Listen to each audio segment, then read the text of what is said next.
Hello everyone, welcome to our YouTube channel.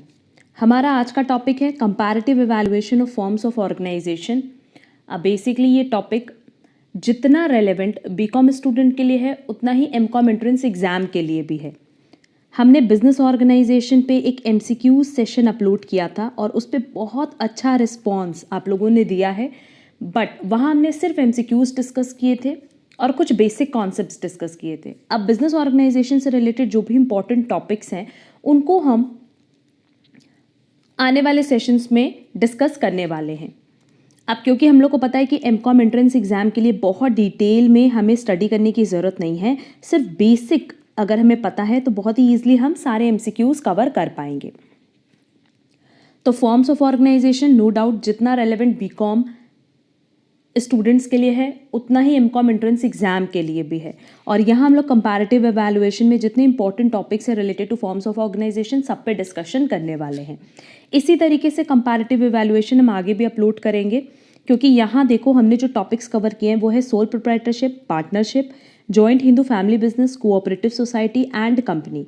But अब हम लोगों को पता है कि पार्टनरशिप में बेसिकली एक और टॉपिक आ गया है LLP, that is limited liability partnership. तो बहुत जल्दी हम एक ऐसा सेशन अपलोड करेंगे जहां हमारा कंपैरेटिव इवैल्यूएशन होगा बिटवीन पार्टनरशिप एंड एलएलपी। तो उस कंपैरेटिव इवैल्यूएशन से आपको एलएलपी का भी पूरा कॉन्सेप्ट क्लियर हो जाएगा। अच्छा, अगर कंपनी की बात करें तो कंपनी में दो कॉन्सेप्ट तो सबने पहले से सुना हुआ है, private company and public company. तो private company and public company तो हमने यहाँ पे कवर किया ही है, बट साथ ही साथ एक नया टॉपिक भी इंट्रोड्यूस हुआ है कंपनीज एक्ट 2013 में, और वो टॉपिक है OPC, that is one person company. तो वन पर्सन कंपनी पे भी हम डिटेल डिस्कशन करेंगे। बेसिकली अगर हम लोग बात करें अभी कि वन पर्सन कंपनी किसके बिहाफ पे आया है, वो है सोल प्रोप्राइटरशिप। क्लियर? तो आज के सेशन में हम लोग ओपीसी और एलएलपी पे डिस्कशन नहीं करेंगे। आज के सेशन में हम लोग सोल प्रोप्राइटरशिप, पार्टनरशिप पे डिस्कशन करेंगे। एंड नेक्स्ट सेशन में हम जब इवैल्यूएशन करेंगे, comparative evaluation between sole proprietorship and OPC as well as partnership and LLP, तो आप लोगों को इन दोनों का कॉन्सेप्ट भी क्लियर हो जाएगा।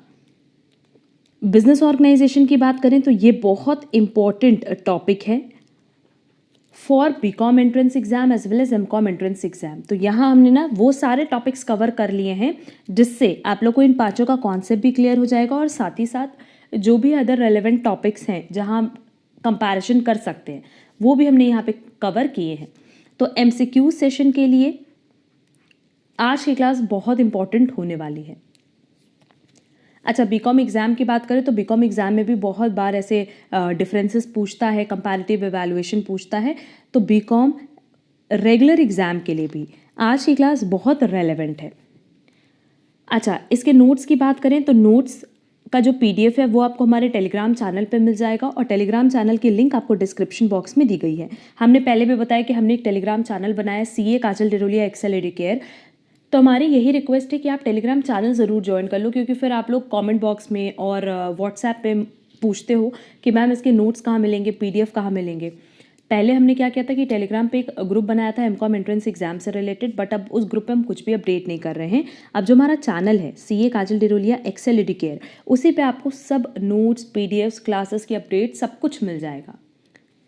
तो चलो फिर जल्दी से अपना सेशन स्टार्ट करते हैं, जहां हम लोग देखेंगे comparative evaluation of forms of business organisation. And organisation में हम लोग कौन कौन सा टॉपिक देखेंगे, sole proprietorship, partnership, joint Hindu family business that is HUF, cooperative societies and company. सबसे पहले देख लेते हैं डेफिनेशन। अगर डेफिनेशन की बात करें तो पहले देखो सोल प्रोप्राइटरशिप का मतलब क्या होता है कि सिंपली कोई एक पर्सन जो बिजनेस चला रहा है, हम आप कोई भी इंडिविजुअली अपना बिजनेस जब हम स्टार्ट करते हैं तो हम क्या कहते हैं कि वो सोल प्रोप्राइटरशिप है। पार्टनरशिप की बात करें तो कम से कम दो लोग होने चाहिए, और उन दो लोगों का आपस में म्यूचुअल ट्रस्ट होना चाहिए, क्योंकि जब भी आप पार्टनरशिप स्टार्ट करते हो तो आप एक ऐसे पर्सन के साथ स्टार्ट करते हो जिस पे आप भरोसा करते हो, ट्रस्ट करते हो। अच्छा, ये जो पार्टनरशिप हम स्टार्ट करते हैं ये हमेशा प्रॉफिट मोटिव के लिए करते हैं, कभी भी सर्विस मोटिव के लिए या नॉन प्रॉफिट ऑर्गेनाइजेशन हम नहीं स्टार्ट करते। तो पार्टनरशिप हमेशा किस मोटिव से होता है कि ठीक है, दो या दो से ज़्यादा लोग बिजनेस स्टार्ट करेंगे, और ये बिजनेस किस लिए स्टार्ट करेंगे, ओनली फॉर प्रॉफिट पर्पस। अब बात करते हैं जॉइंट हिंदू फैमिली बिजनेस की, तो ये तो सिंपली एचयूएफ की बात कर रहा है, हिंदू अनडिवाइडेड फैमिली। और ये जो बिजनेस है ना, ये फैमिली टू फैमिली चला आता है। यहाँ जो आपको मेंबरशिप मिल रही है वो सिर्फ बर्थ से मिलेगी, बाय बर्थ। अगर कोई आउटसाइडर है तो वो इस पर्टिकुलर फैमिली बिजनेस में इन्वॉल्व नहीं हो सकता। Next is cooperative society. अब कोऑपरेटिव सोसाइटी की बात करें तो ये जो सोसाइटीज़ होती हैं ये अपने मेंबर्स के वेलफेयर के लिए बनती हैं। सिर्फ इन केस हम बात कर रहे हैं कि एक पर्टिकुलर फ्लैट सिस्टम है तो वो एक पूरी सोसाइटी है और उस सोसाइटी में जिन लोगों ने फ्लैट लिया है वो वहाँ के मेंबर बन जाएंगे और उन मेंबर के बीच में ये कोऑपरेटिव सोसाइटी बनती है जो कि उन्हीं के वेलफेयर के लिए काम करती है। And last is company. अब कंपनी की बात करें तो ये एक ऐसा बिजनेस है जो कि लीगल एंटिटी माना जाता है। क्यों? क्योंकि इसका रजिस्ट्रेशन कंपलसरी है एंड ये अपने शेयर होल्डर्स से और डायरेक्टर से, that is board of director से अलग होता है। जब भी देखो कंपनी की बात करते हैं तो कंपनी क्योंकि एक रजिस्टर्ड फॉर्म ऑफ ऑर्गेनाइजेशन है तो कंपनी को हमेशा आप अलग ट्रीट करोगे उनके शेयर होल्डर्स से। क्लियर? तो देखो यहाँ डेफिनेशन में लिखा है कि सोल प्रोप्राइटरशिप की बात करें तो business owned by one person. Partnership की बात करें तो an association of two or more persons carrying on business in common with a view to profit. उनका पॉइंट ऑफ व्यू क्या होता है कि सिर्फ प्रॉफिट अर्न करना है। Joint Hindu family business, a business owned and carried on jointly by the members of the Hindu undivided family. तो जो हिंदू अनडिवाइडेड फैमिली मतलब एक पर्टिकुलर फैमिली है उन्हीं के जो मेंबर्स हैं वो मिल करके वो बिजनेस रन करते हैं। तो जो मिल करके बिजनेस रन कर रहे हैं इसी को हम कहते हैं फैमिली बिजनेस और Hindu undivided family business. Next, cooperative society. It is a voluntary association of persons who join together with the motive of welfare of members. अब ये देखो कंपलसरी नहीं है। अब बहुत सारे ऐसे फ्लैट सिस्टम है जहाँ सोसाइटीज़ बनी है बट स्टिल वहाँ पे मेंबर्स इस तरह की एक्टिविटी में इंडल्ज नहीं करते खुद को। तो कोऑपरेटिव सोसाइटी बेसिकली बनी है कि ये वॉलंटरी एसोसिएशन, अगर आप चाहो तो ये एसोसिएशन बना सकते हो, चाहो तो इस एसोसिएशन से जुड़ सकते हो और अगर ना चाहो तो ना जुड़ो। क्लियर? बट इनका मोटिव सिर्फ क्या होता है कि जो भी मेंबर्स इस कोऑपरेटिव सोसाइटी के मेंबर्स हैं उनकी welfare. And last is company, a business form which is legal entity separate and distinct from its share holders and directors. तो एक ऐसा बिजनेस जो कि लीगली रजिस्टर्ड होता है और क्योंकि इसका रजिस्ट्रेशन कंपलसरी है इसीलिए इसको इसके शेयर होल्डर से एंड बोर्ड ऑफ डायरेक्टर से अलग माना जाता है। नेक्स्ट पॉइंट है फॉर्मेशन। अब अगर सोल प्रोप्राइटरशिप की बात करें तो इसको बनाना बहुत ईजी है। क्यों? क्योंकि इसमें डॉक्यूमेंटेशन फॉर्मेलिटीज़ बहुत कम होती है। रीज़न बीइंग इसका जो रजिस्ट्रेशन है वो कंपलसरी नहीं है। नेक्स्ट, पार्टनरशिप की बात करें तो क्योंकि इसका रजिस्ट्रेशन भी ऑप्शनल है, हम सबको पता है कि इसका रजिस्ट्रेशन मैंडेटरी नहीं है, इसीलिए इसका भी फॉर्मेशन बहुत ईजी है। बस 2 लोग कम से कम चाहिए और वो 2 लोग मिल करके पार्टनरशिप डीड बना देंगे और इस पार्टनरशिप डीड की हेल्प से वो अपना बिजनेस स्टार्ट कर सकते हैं। अब हिंदू अनडिवाइडेड फैमिली की बात करें तो इसमें भी लीगल फॉर्मेलिटीज़ बहुत कम होती है और इसका फॉर्मेशन, इसको बनाना भी बहुत आसान है। मतलब फैमिली के लोग ही मिल करके इस बिज़नेस को स्टार्ट कर सकते हैं। Next is cooperative societies. और कोऑपरेटिव सोसाइटीज़ की बात करें तो इसका रजिस्ट्रेशन कंपलसरी है। अब क्योंकि रजिस्ट्रेशन कंपलसरी है तो लीगल फॉर्मेलिटीज़ भी ज़्यादा होंगी। सिंपली जहाँ पे रजिस्ट्रेशन मैंडेटरी होता है, जहाँ आपको रजिस्ट्रेशन कराना होता है अपने बिजनेस ऑर्गेनाइजेशन का, वहाँ लीगल फॉर्मेलिटीज़ डॉक्यूमेंटेशंस भी ज़्यादा होते हैं। एंड कंपनी की बात करें तो नो डाउट कंपनी का सबको पता है कि उसका रजिस्ट्रेशन कंपलसरी है under companies act 2013, lengthy and expensive formation process. और अगर आपको कोई भी कंपनी बनानी हो, either public company, private company और वन पर्सन कंपनी, तो उसका जो फॉर्मेशन प्रोसेस है वो तो एक पहली बात बहुत लेंदी होगा और बहुत एक्सपेंसिव होगा क्योंकि बहुत सारे डॉक्यूमेंटेशंस होते हैं, बहुत सारी लीगल फॉर्मेलिटीज़ होती हैं, बहुत सारे आपको फॉर्म्स फिल करने होते हैं and so on. Specific regulation की बात करें तो फॉर सोल प्रोप्राइटरशिप कोई भी स्पेसिफिक रेगुलेशन नहीं है। Partnership form of business organisation के लिए Indian partnership act 1932 basically specific regulation है जिसके रूल्स एंड रेगुलेशंस हर एक पार्टनरशिप फॉर्म पे लगते हैं। तो पार्टनरशिप फॉर्म पे जो भी रूल्स, रेगुलेशन, सेक्शंस अप्लाई होंगे वो इंडियन पार्टनरशिप एक्ट 1932 के अप्लाई होंगे। हिंदू अनडिवाइडेड फैमिली के लिए भी एक एक्ट है, the Hindu succession act 1956। Cooperative societies के लिए the cooperative societies act 1912 and companies act के लिए कंपनीज एक्ट 2013 जो कि पहले था 1956 और अब है 2013। लीगल स्टेटस की बात करें तो सिंपली जिसका रजिस्ट्रेशन मैंडेटरी नहीं है या जिसका रजिस्ट्रेशन हम नहीं करा रहे उसका तो कोई लीगल स्टेटस नहीं होगा। क्लियर? बट जिसका रजिस्ट्रेशन मैंडेटरी होता है ना उसका लीगल स्टेटस भी होता है। लीगल स्टेटस मतलब उसको हम एक अलग डिस्टिंक्ट पर्सन की तरह ट्रीट करते हैं। तो यहाँ देखो लिखा है लीगल स्टेटस में कि for sole proprietorship no legal status, for partnership no separate legal status. But अगर हम HUF की बात करें, कोऑपरेटिव सोसाइटीज़ की बात करें या कंपनीज की बात करें तो तीनों ही के केसेस में सेपरेट लीगल स्टेटस होता है। मतलब उनको उनके मेंबर्स से और पार्टनर से अलग ट्रीट किया जाता है। क्यों? क्योंकि जब उसका रजिस्ट्रेशन हुआ है ना, तो वो किसके अंडर आएगा? आर्टिफिशियल पर्सन के अंडर। क्लियर? उनको कैसे ट्रीट किया जाता है? जैसे कंपनी है और अगर हम बात करें कोऑपरेटिव सोसाइटीज़ है, तो उनको हम कैसे ट्रीट करते हैं? As artificial person. HUF है, उसको भी आर्टिफिशियल पर्सन की तरह ट्रीट किया जाएगा। और क्योंकि वो आर्टिफिशियल पर्सन है तो उसकी एक सेपरेट लीगल एंटिटी है, उसको उसके मेंबर से, पार्टनर से अलग ट्रीट किया जाता है। अब नेक्स्ट है मेंबर्स। मेंबर्स की बात करें तो सोल प्रोप्राइटरशिप में सिर्फ एक ओनर ही होता है, इंडिविजुअली वही पूरा बिजनेस रन करता है। पार्टनरशिप की बात करें तो कम से कम 2 लोग होने चाहिए, कम से कम 2 पार्टनर्स होने चाहिए। और मैक्सिमम के लिमिट देखो, मैक्सिमम में बहुत सारे स्टूडेंट्स कंफ्यूज रहते हैं, तो यहाँ जो हमने मैक्सिमम लिमिट लिखी है 50, ये है as per rule 10 of companies rule 2014। इसके अकॉर्डिंग मैक्सिमम जो लिमिट है वो है 50 मेंबर्स की। बट अगर हम लोग बात करें कंपनीज एक्ट 2013 की, तो कंपनीज एक्ट 2013 में इस लिमिट को 100 तक रखा गया। दैट इज मैक्सिमम कितने मेंबर्स हो सकते हैं? 100। अब ये डिपेंड करता है कि क्वेश्चन किस पॉइंट ऑफ व्यू से पूछा। अगर क्वेश्चन में एज पर कंपनीज एक्ट 2013 पूछेगा तो मैक्सिमम पार्टनर्स होंगे 100, और अगर एज पर कंपनीज रूल 2014 पूछेगा तो maximum number of partners allowed हैं 50। क्लियर? अच्छा, पहले की अगर बात करें एज पर कंपनीज एक्ट 1956, तो ये जो लिमिट थी मैक्सिमम की पार्टनरशिप में वो 10 थी एज वेल एज 20 थी। 10 थी फॉर बैंकिंग बिजनेस और 20 थी फॉर अदर बिजनेस। तो बहुत सारे स्टूडेंट्स को हमने देखा है ना, पार्टनरशिप के लिए कंफ्यूज रहते हैं कि मैक्सिमम लिमिट क्या है। मैक्सिमम लिमिट होगी 50 और 100। क्लियर? जो एज पर 1956 थी वो तो वैसे भी डिलीट हो चुकी है। Next is Hindu undivided family, at least 2% for division of family property and no maximum limit. कम से कम 2 लोग होने चाहिए। अगेन अगर आप फैमिली बिजनेस कर रहे हो तो नाम से समझ में आ रहा है कि हम बात करें फैमिली की, तो कम से कम कितने लोग होने चाहिए? 2 लोग। कोऑपरेटिव सोसाइटी में कम से कम 10 लोग होने चाहिए और कोई मैक्सिमम लिमिट नहीं है। और अगर प्राइवेट कंपनी, पब्लिक कंपनी की बात करें तो प्राइवेट कंपनी में सबको पता है कि कम से कम 2 होने चाहिए और ज़्यादा से ज़्यादा कितने हो सकते हैं? 200 एज पर कंपनीज एक्ट 2013। और पब्लिक कंपनी में कम से कम 7 लोग होने चाहिए अगर कंपनी आप बनाना चाहते हो, और मैक्सिमम लिमिट में इसमें है नो लिमिट, मतलब मैक्सिमम कितने भी मेंबर्स हो सकते हैं उसकी कोई लिमिट नहीं है। Next is capital contribution.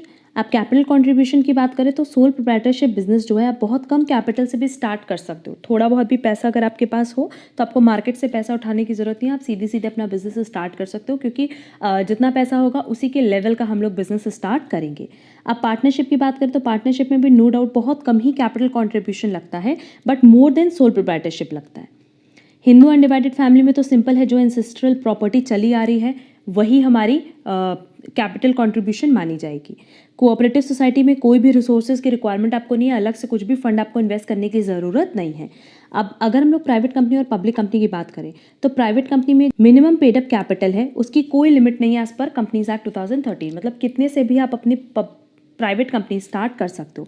But अगर हम लोग बात करें पब्लिक कंपनी की तो यहाँ लिखा है लार्जर कैपिटल रिसोर्सेज, क्योंकि minimum paid up capital 5 lakh होना चाहिए, मतलब 5 लाख या उससे ज़्यादा आपको इन्वेस्ट करना पड़ेगा अगर आप अपना पब्लिक कंपनी में रजिस्ट्रेशन कराना चाहते हो तो। Next is liability. Sole proprietorship का क्योंकि रजिस्ट्रेशन नहीं होता है तो उसमें जो होल सोल लायबिलिटी है वो किसकी होगी? ओनर की। मतलब अगर मान लो ओनर के बिजनेस की जो लायबिलिटी है वो 10 लाख है, ओनर का बिजनेस सेल करने पे सिर्फ 8 लाख ही क्लियर हो पाया, तो बाकी 2 लाख आप उसकी पर्सनल प्रॉपर्टी से ले लोगे, मतलब जो उसके पर्सनल असेट्स हैं उनसे भी आप 2 लाख की रिकवरी कर सकते हो। वही चीज़ यहाँ लिखा है unlimited, that is owner personally liable for debts and losses of business, कि बिजनेस के जो भी लॉसेज होंगे, जो भी उधार होंगे उसके लिए ओनर पर्सनल भी लायबल होगा। और पर्सनली लायबल होना मतलब उसके नाम से जो बैंक अकाउंट है या उसके नाम से जो घर है, पैसे हैं, वो सब आप यूज़ कर सकते हो बिजनेस के डेट्स एंड लॉसेस को क्लियर करने के लिए। वही चीज़ पार्टनरशिप में भी है कि अगर पार्टनरशिप में बात करें तो सारे पार्टनर्स की जो लायबिलिटी है अनलिमिटेड होती है एज वेल एज जॉइंट होती है। Partners personally liable for partnership's debt and losses incurred by other partners, कि जो भी दूसरे पार्टनर्स की वजह से डेट अराइज हो रहा है, लॉसेज अराइज हो रहा है, उसके लिए हर एक पार्टनर इंडिविजुअली भी लायबल होगा, जॉइंटली भी लायबल होगा, एज वेल एज पर्सनली भी लायबल होगा। HUF की बात करें तो उसमें कर्ता की लायबिलिटी अनलिमिटेड होती है, कि जो भी लॉसेज हैं, डेट्स हैं HUF के, वो बियर करने पड़ेंगे कर्ता को, मतलब जो मेन हेड होता है हिंदू अनडिवाइडेड फैमिली का। और अगर मान लो और अगर डेट्स ज़्यादा हैं तो उस केस में ना कर्ता को पर्सनली भी लायबल माना जाता है कि जो उसकी पर्सनल असेट्स हैं उससे भी आप पे ऑफ कर सकते हो बिजनेस के जो लॉसेस एंड डेट्स हैं। बट बाकी जितने भी मेंबर्स एचयूएफ में हैं उनकी लायबिलिटी हमेशा लिमिटेड होती है। लिमिटेड मतलब कि जितना उन्होंने बिजनेस में इन्वेस्ट किया है, जितना उनके नाम पे बिजनेस में इन्वेस्टेड है पैसा है, सिर्फ उसी को यूज़ किया जा सकता है for payment of debts and losses. आप कोऑपरेटिव सोसाइटीज़ की बात करें तो नो डाउट लिमिटेड है, क्योंकि कोऑपरेटिव सोसाइटीज़ का रजिस्ट्रेशन मैंडेटरी है और कोऑपरेटिव सोसाइटीज़ को एक अलग लीगल स्टेटस दिया गया है। क्लियर? तो उस केस में ना जो भी मेंबर्स होंगे उनकी लायबिलिटी हमेशा लिमिटेड होगी। और इफ़ इन केस मान लो डेट्स और लॉसेस का पेमेंट करना है तो उस केस में जो कोऑपरेटिव सोसाइटीज़ के असेट होंगे उनको सेल करके पेमेंट किया जाएगा। वही सेम चीज़ कंपनी में भी होती है कि लिमिटेड होती है हमेशा लायबिलिटी। जो मेंबर्स हैं उनकी लायबिलिटी हमेशा क्या होगी? लिमिटेड। आइदर वो प्राइवेट कंपनी हो और पब्लिक कंपनी हो। क्यों? क्योंकि कंपनीज एक्ट 2013 में इसका रजिस्ट्रेशन मैंडेटरी है। तो जो भी आप असेट्स परचेज करते हो वो कंपनी के नाम पे परचेज करते हो, तो जो भी पेमेंट होगा डेट्स एंड लॉसेस का वो कौन पे करेगा? कंपनी पे करेगी, ना कि मेंबर्स पर्सनली पे करेंगे। क्लियर? हाँ, मेंबर्स के नाम पे जितना भी शेयर्स है कंपनी में उस पैसे को कंपनी यूज़ कर सकती है for payment of debts and losses, but more than that वो मेंबर से डिमांड नहीं कर सकती। नेक्स्ट इज डिसीजन मेकिंग और कंट्रोल। तो नो डाउट सोल प्रोप्राइटरशिप की बात करें तो जो ओनर है कंप्लीटली एक ही ओनर है, वही सारे डिसीजन लेता है और क्योंकि वही डिसीजन लेता है इसलिए डिसीजन मेकिंग हमेशा क्विक होती है। पार्टनरशिप में पार्टनर सारे डिसीजन लेते हैं with the consent of all partners is needed. हाँ, ये है कि जब भी आप कोई डिसीजन लेते हो तो उसमें सारे पार्टनर्स की कंसेंट की ज़रूरत पड़ती है। एचयूएफ में हमेशा डिसीजन कौन लेता है? कर्ता। कोऑपरेटिव सोसाइटीज़ में क्या होता है ना कि इलेक्टेड रिप्रेजेंटेटिव होते हैं, मतलब सारे मेंबर्स मिल करके कोई डिसीजन नहीं लेते, वो अपने बिहाफ पे एक मेंबर को रिप्रेजेंटेटिव बना देते हैं। जैसे हम सब ने देखा है ना कि सोसाइटी का एक सेक्रेटरी होता है, तो उसी सेक्रेटरी के कहने पे या जो मैनेजिंग कमेटी हम बनाते हैं वही डिसीजंस लेती है। और अगर हम बात करें कंपनी की तो कंपनी में no doubt board of directors बनाए जाते हैं और ये बोर्ड ऑफ डायरेक्टर्स कौन चूज़ करता है? Shareholders. तो जो शेयर होल्डर्स होते हैं वो कंपनी के मेंबर्स होते हैं, बट अब क्योंकि सारे मेंबर्स मिल करके डिसीजन लेने लगेंगे तो कभी भी आप डिसीजन मेकिंग प्रोसेस कंप्लीट नहीं कर पाओगे। तो जो शेयर होल्डर्स होते हैं ना वो अपने में से कुछ लोगों को बोर्ड ऑफ डायरेक्टर्स का मेंबर बना देते हैं और ये बोर्ड ऑफ डायरेक्टर्स डिसीजन लेती है on behalf of companies. Next is management. Management की बात करें तो सोल प्रोप्राइटरशिप में नो डाउट कंप्लीटली कौन मैनेज करेगा? Soul trader. पार्टनरशिप में सारे पार्टनर्स मिल करके ही मैनेजमेंट करते हैं। एचयूएफ में सिर्फ कर्ता मैनेज करता है। एंड अगर हम बात कर रहे हैं कोऑपरेटिव सोसाइटीज़ की तो कोऑपरेटिव सोसाइटी में डेमोक्रेटिक मैनेजमेंट होता है। अगेन जो मैनेजिंग कमेटी लोगों ने मिलकर के बनाई है, मेंबर्स ने मिलकर के बनाई है, वही पूरी मैनेजमेंट करते हैं। वैसे ही कंपनीज में अगर हम लोग बात करें तो डेमोक्रेटिक मैनेजमेंट है, क्योंकि शेयर होल्डर्स ने किसको बनाया? बोर्ड ऑफ डायरेक्टर्स को बनाया और वही बोर्ड ऑफ डायरेक्टर्स जो है मैनेजमेंट का पूरा प्रोसेस देखते हैं। क्लियर? तो अगर डिसीजन मेकिंग की बात करें और मैनेजमेंट की बात करें तो इन दोनों ही केसेस में that is cooperative societies as well as companies में जिनको मेंबर्स ने सेलेक्ट किया है वही डिसीजन मेकिंग और मैनेजमेंट के प्रोसेस में इन्वॉल्व होते हैं, ना कि सारे मेंबर्स। नेक्स्ट कंटिन्यूटी की बात करें तो सोल प्रोप्राइटरशिप नो डाउट, क्योंकि अगर मान लो अकेले हमने बिजनेस स्टार्ट किया तो मेरी डेथ के बाद, मेरी इंसेनिटी के बाद, मेरी इंसॉल्वेंसी के बाद खुद ब खुद वो बिजनेस बंद हो जाएगा। तो यहाँ लिखा है unstable business and owner regarded as one. Partnership की बात करें तो मोर स्टेबल, स्टेबल तो है बट किसके कंपैरिजन में? Comparatively sole proprietorship. But overall देखा जाए तो यहाँ पार्टनर्स पे ही डिपेंड करता है, क्योंकि अगर पार्टनर्स की इंसॉल्वेंसी होती है, डेथ होती है, इंसेनिटी होती है तो उस पर हमारे पार्टनरशिप की कंटिन्यूटी डिपेंड करती है। एचयूएफ की बात करें तो एचयूएफ हमेशा स्टेबल बिजनेस होता है, क्योंकि अगर कर्ता की डेथ हो जाती है तो जो नेक्स्ट एल्डर मेंबर है उसको कर्ता बना दिया जाता है। कोऑपरेटिव सोसाइटी भी स्टेबल होता है because of legal status. And company की बात करें तो ये भी स्टेबल होता है क्योंकि सेपरेट लीगल स्टेटस है। देखो सेपरेट लीगल स्टेटस से क्या होता है ना कि कोई भी मेंबर आए, कोई भी मेंबर जाए, उससे कभी भी आपका बिजनेस ऑर्गेनाइजेशन बंद नहीं होने वाला। वो बिजनेस हमेशा कंटिन्यू करता है। क्लियर? किसी के आने या जाने से वो बिजनेस बंद नहीं होगा। क्यों नहीं होगा? क्योंकि उसकी एक सेपरेट लीगल एंटिटी है, उसका रजिस्ट्रेशन हमने कराया हुआ है। तो जब उसका रजिस्ट्रेशन है तो वो एक अलग आर्टिफिशियल पर्सन की तरह ट्रीट किया जा रहा है और वो आर्टिफिशियल पर्सन कभी भी किसी मेंबर पर डिपेंड नहीं करता। Next is basis of profit sharing. Soul proprietorship में पूरी तरीके से वो कौन इंजॉय कर रहा होगा? ओनर। पार्टनरशिप में पार्टनर्स शेयर करते हैं एज पर अग्रीमेंट, और ये अग्रीमेंट क्या है? Partnership deed. एचयूएफ में देखो लिखा है को partners do not share the profit as entire expense of the family are made by the joint Hindu family business. तो जो भी प्रॉफिट होता है वो किसका होता है? बिजनेस का होता है, ना कि मेंबर्स का। कोऑपरेटिव सोसाइटीज में लिखा it works on the principle of mutual help and welfare. If any surplus is generated, it is distributed amongst the members as a dividend in conformity with the bylaws of the society. तो basically यहाँ पे जो भी collection होता है in the mode of profit, वैसे तो हम लोग यहाँ पे प्रॉफिट मोटिव के लिए कोऑपरेटिव सोसाइटी रन नहीं करते, ये वेलफेयर के लिए रन करते हैं. बट जो भी सरप्लस होता है ना, उसको जनरली क्या किया जाता है कि बिजनेस के लिए रखा जाता है, जो मेंबर्स के वेलफेयर के लिए उनके लिए रखा जाता है. बट कई बार एज पर बाई लॉज उसको एज डिविडेंड डिस्ट्रीब्यूट भी किया जाता है मेंबर्स के बीच में. और अगर कंपनी की बात करें तो कंपनी में सबको पता है कि जो भी हमारा नेट प्रॉफिट होता है उसका दो तरीके से डिस्ट्रीब्यूशन हो सकता है, एक तो रिटेन्ड अर्निंग और एक डिविडेंड. तो डिपेंड करता है, आप रिटेन्ड अर्निंग रख रहे हो तो वो भी मेंबर्स के लिए रख रहे हो, और डिविडेंड दे रहे हो तो वो भी मेंबर्स को ही दे रहे हो. यहाँ लिखा भी है कि shared by owners in the proportion of share helds. तो जनरली वो डिविडेंड फॉर्म में डिस्ट्रीब्यूट हो जाता है, बट कई बार हम उसको रिटेन्ड अर्निंग के फॉर्म में भी रखते हैं, सो दैट फ्यूचर में हम उसको अपने बिजनेस में इन्वेस्ट कर पाएँ. नेक्स्ट, लीगल एक्शन की बात करें, कैन सू और be sued in individual's own name, can also be sued in business name. अब क्योंकि इसका रजिस्ट्रेशन तो हुआ नहीं है, तो जब रजिस्ट्रेशन नहीं हुआ है तो जो ओनर है अगर उसको किसी पे केस करना है तो वो अपने नाम से भी केस कर सकता है, बिजनेस के नाम से भी केस कर सकता है. और किसी आउटसाइडर को जब केस करना होगा तो वो ओनर के नाम पे भी कर सकता है, बिजनेस के नाम पे भी कर सकता है. क्यों? क्योंकि यहाँ पे ओनर को और बिजनेस को हम एक ही पर्सन की तरह ट्रीट कर रहे हैं. पार्टनरशिप में जो भी केस होगा वो फर्म के नाम होगा, और फर्म को भी अगर कोई केस करना है तो वो अपने नाम पे केस करेगी. नेक्स्ट, HUF कैन सू और be sued in HUF's name. ये तो क्लियर है. सोसाइटी के केस में सोसाइटी के नाम पे होगा, और कंपनी के केस में कंपनी के नाम पे होगा. Next, ownership of property. Soul proprietorship में सारी प्रॉपर्टी किसकी होती है? इंडिविजुअल की होती है, इसीलिए उसकी जो लायबिलिटी होती है वो अनलिमिटेड होती है. पार्टनरशिप के केस में क्या होता है? जो भी प्रॉपर्टी परचेज की जाती है वो पार्टनर के नाम पे होती है जॉइंटली, ना कि फर्म के नाम पे. HUF के केस में तो सारी प्रॉपर्टी HUF के नाम पे ही होती है, जो कि एंसेस्ट्रल प्रॉपर्टी से चली आती है in the form of gift और विल. और अगर कंपनी की बात करें तो जो भी प्रॉपर्टी हम परचेज करते हैं वो हमेशा कंपनी के नाम पे परचेज करते हैं, इसीलिए लायबिलिटी हमेशा क्या होती है? लिमिटेड. सारे मेंबर्स की लायबिलिटी क्या है? लिमिटेड. भाई जब आप मेरे नाम से परचेज ही नहीं कर रहे हो असेट, तो हम अपने नाम से लायबिलिटी क्यों अनलिमिटेड रखें?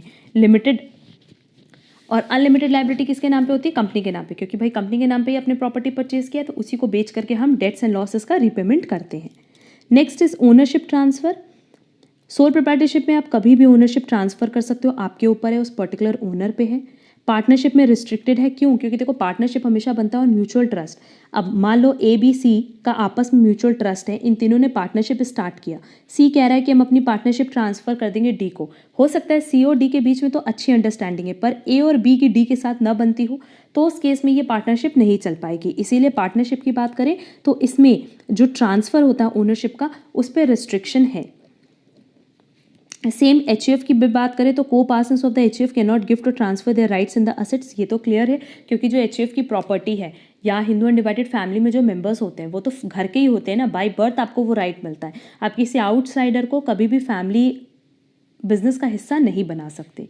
सेम कोऑपरेटिव सोसाइटीज़ में भी है.